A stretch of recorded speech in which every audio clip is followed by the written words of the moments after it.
இறந்தவரோட ஒரு bullet bike தான் இங்க சாமியா கும்பிடுறாங்க. இந்த புல்லட் நீங்க வணங்கிட்டு போனா உங்களுக்கு விபத்தே நடக்காது. புல்லட் பாபா கோவில் ராஜஸ்தான் ஜோக்பூர்ல இருக்கு. இந்த பைக்கை வணங்குறதுக்கு முன்னாடி ஒரு பயங்கரமான ஒரு வரலாறு இருக்கு. நான் உங்களுக்கு சொல்றேன், கேஷ் பண்ணிக்கோங்க. ஓம் சிவரத்தூர் அப்படின்னு ஒருத்தர் இருக்காரு. அவர் வந்து ரொம்ப ஆசைப்பட்டு ஒரு புல்லட் பைக்கை வாங்குறாரு. அந்த புல்லட் பைக்கை வாங்கிட்டு எல்லா இடத்துக்கும் எல்லா நேரத்திலையும் போய் ரொம்பவே சந்தோஷமா இருக்காரு. ஒரு நேரத்தில் அவர் வேகமா போகும்போது ஒரு பள்ளத்தில் விழுந்து இறந்து போயிறாரு. இறந்து போனோடனே போலீஸ் கேஸ் ஆகி ஹாஸ்பிட்டல் போயிட்டு அவரும் போய் சேர்ந்துடுறாரு.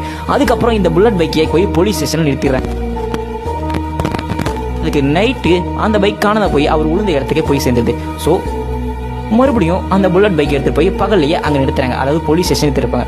மறுபடியும் நைட் ஆன பிறகு விடிஞ்சு பார்க்கும்போது அந்த பைக் அங்கேயே போய் நிற்கிது. அதாவது நைட்டா பைக் அங்கே போய் நிற்கிது. ஸோ இது எப்படி போது, ஏன் போது, வேற யாராவது எடுத்துட்டு போய் நிறுத்துறாங்களா அப்படின்னு யாருக்குமே தெரியல. ஸோ இதில் பெட்ரோல் இருக்கிறதுனால தான் இந்த மாதிரிலாம் நடக்குது அப்படின்னு சொல்லிட்டு அந்த பைக் ஃபுல்லாக பெட்ரோலை காலி பண்ணிட்டு வெறும் பைக்கை கொண்டு போய் போலீஸ் ஸ்டேஷன் நிறுத்துறாங்க. ஆனால் மறுபடியும் அந்த பைக் ஆட்டோமேட்டிக்காக அங்கே போயிட்டு அங்கே நிற்கிது. ஒரே குழப்பமாகி ஊர் மக்கள்லாம் ஹோம் சிவரத்தூர் தான் ஆவியா வந்து இந்த பைக் எடுத்துட்டு போறாருன்னு சொல்லிட்டு அந்த பைக்